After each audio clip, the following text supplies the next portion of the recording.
I think I could speak for most people my age that Ben 10 was kind of our childhood, and arguably I might have been slapping my wrist trying to become one of Ben 10's aliens just as much as I was trying to go Kaioken in the mirror. Now, I'm not embarrassed about speaking on these things, not because I'm not showing my face, but also because at this point I have nothing to lose and I don't care what other people think, but that's a little bit beyond the point. Now, I would love to have seen something happen in Demon Slayer. Well, I know this is very fanfiction-y, but I would have loved to see Tanjiro, yes, Tanjiro Kamado, use the Omnitrix. So this is a what if I'll be doing about what if Tanjiro had the Omnitrix or the original Ben 10 Omnitrix. I do bring up which version of the Omnitrix we're going to be using because I'm not going to lie, if you gave him the maxed out, overpowered, or even more advanced version of the Omnitrix, we are dealing with a Tanjiro that would dominate the entirety of Demon Slayer without even a second thought. With that said, I want to talk about two different instances of what I believe would occur if he actually utilized the Omnitrix. Yes, Ben 10's basically wristwatch weapon. He'll be utilizing the Omnitrix to try to take on demons and ideally defeat Muzan. Now, for starters, I want to talk about the very first way I could see these things going, and that's him actually not becoming necessarily a Demon Slayer. Now, for starters, I want to talk about the 10 aliens that Ben 10 could actually use, and this is more or less going to be the exact same for both this version of the story and also the next that I'll be talking about after this. But this version of the story will only utilize his original 10 aliens, and that is it. No Demon Slayer abilities, no breathing styles, no nothing like that.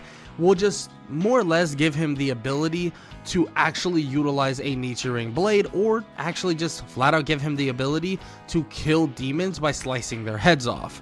Now, I know the easy answer is, well, he wouldn't be able to do it because he can't slice their heads off and kill any demons, but I feel like I should retcon that at least for a second, just to give you a scope of the 10 aliens that he can actually utilize. Now, first off, there is Ripjaws. Now, Ripjaws is an interesting one. It's more or less like a Kraken-like alien, extremely powerful in aquatic environments, and very fast underwater. Highly potent jaw, basically a very, very, very strong bite, but has a ton of weaknesses. But we also know that there's not going to be much swimming, so maybe Tanjiro won't get much utilization out of that. Next, we have Wildmutt. Wildmutt has a ton of extraordinary senses, increased agility and strength, but it just isn't, you know, a super utilizable thing. I mean, it is basically just a dog to a large extent. I mean, that's literally what it is. But it is pretty durable and agile overall, and would make for a pretty strong alien, in fact, as well. Then we have Ghost Freak, which Ghost Freak is extremely powerful as well. It just has all the powers of a traditional ghost and also remarkable telekinesis, but it has a tendency of escaping the Omnitrix, so there's a good chance that Tanjiro would flat out not be able to utilize Ghost Freak for a large extent. Now, we go on to the very next one, which is Gray Matters, which Gray Matters is basically just a super genius, unparalleled knowledge of the Omnitrix, and just a super genius in general. So Gray Matters could be extremely beneficial to Tanjiro, just in terms of trying to take on the demons through mass strategy and figuring out different ways of actually defeating them. Honestly, the Gray Matters will be a big part of the first part of the story, because I honestly think raw power is just not going to do it for the rest of them, or for the rest of the demons, especially without breathing styles. Then we go on to Forearms, which is probably one of the most rememberable Ben 10 aliens. Forearms is super strong, super powerful, incredibly durable body, enormous in size. His body's nearly indestructible to a large extent, but his size could work against him as well, but he does have 4 arms, which imagine putting 4 Nichiren blades with 4 arms. That would be absolutely overpowered, but for this first one, maybe not as overpowered since we're not really dealing with him being a demon slayer. Now we go into Stinkfly, which does give him the chance of basically flight and so on. Same thing with like a regular bug, which could benefit him with travel and stuff like that, but that's not really that big of a deal. Then we have Heat Blast, who is absolutely insane, but he's basically just living magma. So the idea is, could he possibly melt the demons away? I mean, in a technical sense, maybe not, since we are dealing with demons only being able to die via sunlight. But if you do make it so that this fire can actually kill them, it would be an absolute insane alien. But I just don't think that makes sense for him to actually be able to kill things or kill demons, or at least high-level demons, with the power of Heat Blast. But still, Heat Blast can also fly, technically utilizing his pyrokinesis and stuff like that, and it makes him extremely strong as well, utilizing his combustive force. We go on to another person who is extremely durable, which is Diamond Head, who can create constructs from his own crystallized body. So he could theoretically, or maybe that would be kind of a way to retcon it, is make him be able to semi-fuse with Nichiren, or the ore of Nichiren, but that's not something I want to really delve into too heavily. But overall, he is a super strong and super durable character. Like I said, it's a diamond hard body, which diamond is extremely strong. And he also has super strength anyways with that, so that would be extremely beneficial for him. Now, one that I actually love so much and is one of my favorites, but to be honest won't really benefit him because of the time of Demon Slayer, would be Upgrade. Upgrade can basically possess machines and alter them. Now, if you gave him the ability to actually utilize Upgrade to upgrade a sword, I think it could be absolutely insane. You basically would get a sword that was straight out of an RPG game, and I think that would be an awesome way to utilize Upgrade itself. But obviously in the Ben 10 universe, that's not how Upgrade necessarily works, but still I think it would be an awesome idea. But overall, Upgrade would be kind of useless, even though it is one of his stronger original 10 in the actual Ben 10 universe, and arguably the strongest there because of its super speed would be Accelerate. Accelerate is probably the most practical out of all of them. Being able to run extremely fast and arguably fight at an extremely fast speed, it would be extremely helpful for Tanjiro himself to not only move around but also fight other demons. But let's talk about, with all of these aliens, could he actually defeat the demons or the demons of Demon Slayer with only these aliens? Now that's the real question, right? Could he actually do that? I'm going to have to give you an astounding no. Yeah, I know it sounds wild and it sounds insane. No way, how could he lose? Okay, well, let's get into that. So for starters, the aliens that Ben 10 normally have, the original 10, are pretty strong. But in terms of scaling up to Demon Slayer, they're very slow. They might be extremely durable, they might be extremely strong and in just pure strength and like raw strength. We've seen them do some crazy things, but overall, the speed would be lacking so heavily. And when I mean so heavily, I mean so heavily. Now, with that said, I could see maybe the story kind of beginning with Tanjiro in the very normal way.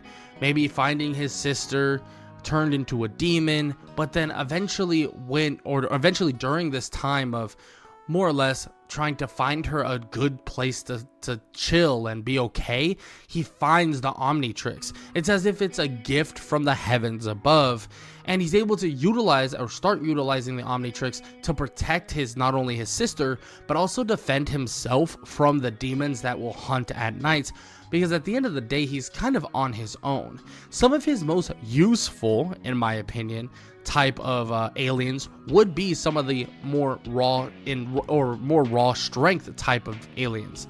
We're dealing with someone like Four Arms, maybe someone like Diamond Head.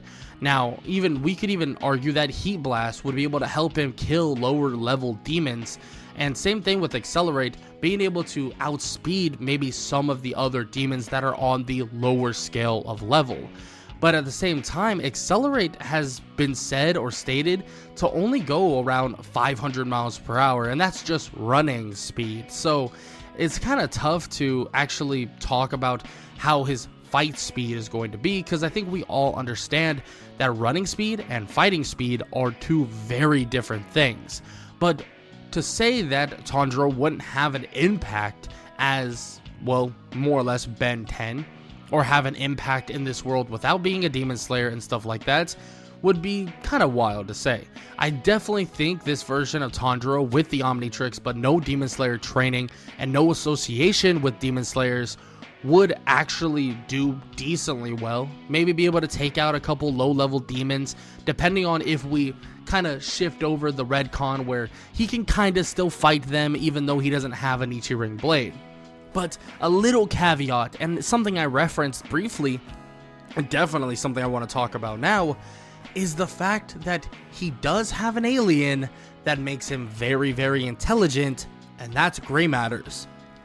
Now, with that said, do you think Gray Matter's intelligence alone would be able to actually more or less defeat all these demons? Be able to more or less come up this massive plan for the demon slayers, come up with this genius plan to actually stop every single demon? I'm not 100% sure, but I think that would actually be their best option. Because in terms of raw strength and raw power and a raw speed, I don't think Tanjiro would be able to kind of keep up. I don't think later on in the story he'd be able to keep up. I think in the very early bits, I think for sure he'd be able to hold his own and maybe even kill some demons if need be.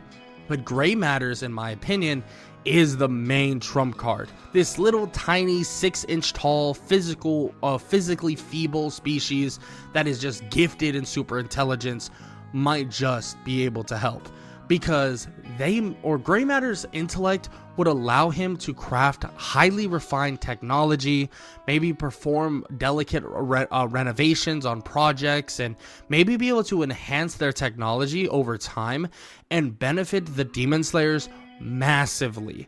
I know this might sound like a weird way to go about the story, but this tiny little 6-inch alien might be the trump card that the demon slayers need, since they don't have a powerful version of Tanjiro.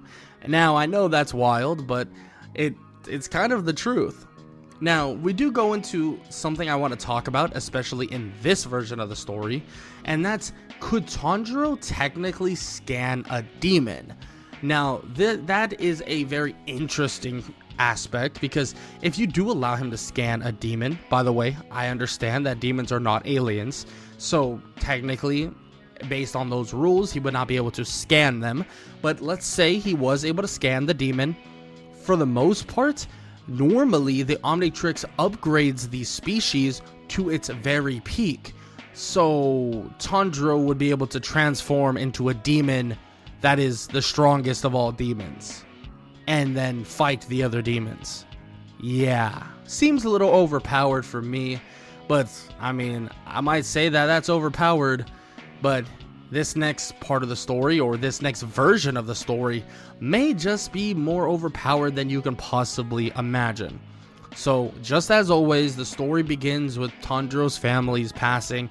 Tanjiro would eventually save Nezuko and then find or stumble across a meteor that leads him to the Omnitrix. It straps to his arm, and he sees multiple different aliens that he can change into. Now, this is where the process of learning from someone like Urokodaki would come into effect. he would train with Urokodaki, learning the way of water breathing and continuing his training over and over and over again. But eventually he would start training with the Omnitrix, learning from what aliens are there and learning how to transform into them. And soon he would realize something, that he can benefit so heavily from these aliens. Why? Well, because he can transform into them and utilize his breathing forms, making someone like Four Arms, right, who has 4 different arms, who can hold 4 different swords, be extremely fast, extremely technical, and extremely durable at the same time. So you're basically excluding the only weakness that Four Arms truly has, the size, or his size basically working against him, and him kind of not being able to move properly, and we're kind of tossing that away, giving him the speed of what Tanjiro would normally be at, but still having the strength of Four Arms and the indestructible body that Four Arms would have. Yeah, that's kind of wild. And let's say that maybe the immobile parts of Four Arms being so big still hinders him a little bit. You still have someone like Diamond Head, who is extremely durable, way more durable than any normal human, but who also could utilize a sword as well. Being able to utilize a Nichiren blade on top of the breathing style, Jesus, there is no question that this version of Tanjiro would be absolutely insane. Insane. Now, this would lead us into the final selection and stuff like that, and I'm not gonna lie, the Omnitrix would make Tanjiro get kind of noticed quicker than you can possibly imagine. Everybody, every single person you can possibly think of would be thinking about, what the heck is this guy? Like, seriously, what is Tanjiro? What can he do? Is he a freak? Is he a demon? Is he an alien? We don't know. So, quicker than you would actually imagine, he would actually be forced to the Butterfly Mansion or the Hashira Mansion. So, most likely he would skip out on some of his normal duties, but we all know that Demon Slayers could fill in, so that someone else would probably end up going anyways. But with all that said, he would still meet everybody and then have to explain this watch that is strapped to his wrist, telling them all exactly what he's capable of and what he can actually do. And this is where it actually helps to have someone like Grey Matters, because when he turns into Grey Matters can explain the whole situation, where the Omnitrix comes from, what it's all about, they're there for, and just flat out what he can do personally to help everybody around. This would make everyone a little bit scared, because I mean, they are talking to a tiny alien, but at the same time, he is pretty clear and congruent with what Tanjiro was saying. So they're all relatively on the side of Tanjiro, and you know, they're gonna clash back a little bit just because, you know, the whole Nezuko thing, but eventually they'll come around. Now, this is where things get extremely interesting, because as Tanjiro continues to develop his own personal body, he'll continue to develop the other bodies in terms of the aliens. Now, he could train as the aliens and it probably would be beneficial, but in terms of raw physical training, it wouldn't help, right? So we have people like Four Arms, who is already extremely strong, you know, people like Diamond Head, who's already extremely strong, like physically strong. So there's no point necessarily to actually do push-ups, sit-ups, and stuff like that. He might as well train his normal body, and he continues to do that. But these aliens make the first part of Demon Slayer an absolute freaking breeze. I mean, all the way up until Rui, it's super easy, and then the Rui fight itself may be even easier as well, or it's probably easier as well, because shoot, imagine just utilizing someone like Heat Blast, someone that is extremely potent in terms of his living magma form, and he's able to just blast through all of the strings that Rui can use. Or someone like Diamond Head, who's sharp, sleek, and defensible, and he can just slice through it. I haven't even talked about Accelerate, who's extremely fast and probably faster because of the breathing style that Tanjiro can utilize, and he's able to speed blitz someone like Rui. All the way up into the Rui fight, it is an absolute fiesta. It's an absolute undertaking for Tanjiro and everyone else, and eventually they would learn about Nezuko, like I said before, but that's not going to matter because of how much information and how much help Tanjiro is actually giving the Demon Slayers. Now, I want to talk about Four Arms really quick. Imagine having someone like Four Arms having 4 Nichi Ring blades, being extremely quick, extremely durable, and extremely fast. I mean, he is literally the level of a demon at this point. I mean, he's literally a Demon Slayer, but on the side of, well, the Demon Slayers, or he's a literal demon on the side of the Demon Slayers, excuse me. Now, that is absolutely unfair to a large extent, especially when Tanjiro starts utilizing sun breathing, because sun breathing is going to help him so much. I'm not joking when I say that. I mean, it's going to level him up even more. Sun breathing will continue to basically help him throughout slaying all of the demons, and frankly enough, I don't see Akaza actually killing Rengoku this time around. Now, you might be saying that you think Akaza would be able to take on Tanjiro and be able to go blow for blow. Now, that might honestly be the case. That could be damn well a chance. But at the same time, with these aliens and being able to scale their abilities with Tanjiro's ability to utilize breathing styles, I mean, we're talking absolute carnage. Now, maybe Tanjiro doesn't kill Akaza here and they don't defeat him, but let's just say Muzan and everybody else waiting along the wings has a rude awakening, because even though we're only giving Tanjiro these 10 aliens, the original 10 aliens, he still would be able to clean up and absolutely obliterate Demon Slayer as he continues to progress and as he continues to utilize and understand sun breathing. Like, imagine he actually awakens his Demon Slayer mark, boosting his stats and abilities even more. Yes, even more. Someone like Four Arms, someone like Diamond Head, someone like Accelerate, so on and so forth. All of these strong, hard-hitting, absolute freakish aliens now even more boosted because of a Demon Slayer mark. Yeah, that is a scary thing. And I'm not even talking about how some of these aliens have special abilities in terms of being able to shoot out like fire or shoot out acids and toxins and stuff like that, which could possibly be enhanced. Imagine Heat Blast being enhanced and in turn is able to expel even more magma and fire. Yeah, that's kind of a scary thought. So that's why when I decided to do What If Tanjiro Had the Omnitrix, I wanted to talk about both directions this could possibly go in. One where he only has the 10 original aliens with no Demon Slayer help, or more or less no aspects of being a Demon Slayer, and also one as a Demon Slayer. Now, I know I did reference that if he was given a ton of the other aliens, he would absolutely wipe up this entire verse, and I think for those who know Ben 10, you understand that to be 100% true. I mean, some of these aliens are absurd, and I'll just pick out one, and probably one of the most well-known, and that's Alien X. Alien X has the power to basically create his own universe, so if he wanted to, if Alien X, or Tanjiro actually could utilize Alien X, he would straight up wipe the demons off the face of the earth, and make it so that the universe is completely changed because, you know, no more demons, bye-bye. Just like that.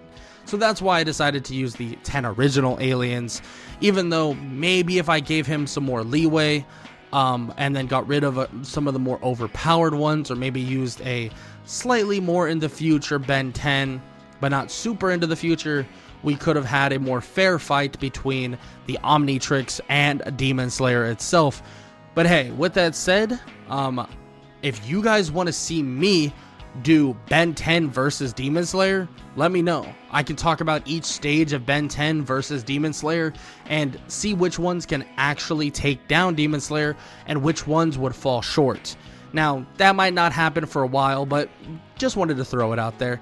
As always though, if you enjoyed this video, leave some love in the comment section below. Leave a like, leave a sub, leave a comment down below, all that good stuff. And I know especially this what if, it was a little bit different than your normal what if. I'm not necessarily talking about the entire story in its entirety and stuff like that. But I actually kind of like this style. It's more fun for me. I can be more passionate about things. I can kind of do more a ranty type of style of what if. And as always, if you enjoy that, let me know. I might be going back to an old style of storytelling and maybe trying to get you guys more videos that are less edited. I'm not 100% sure on that, but I'll have an update next week, most likely, if I'm going to do that. But with that said, I hope y'all enjoyed the video, like I said, and I hope y'all have an amazing day. Later.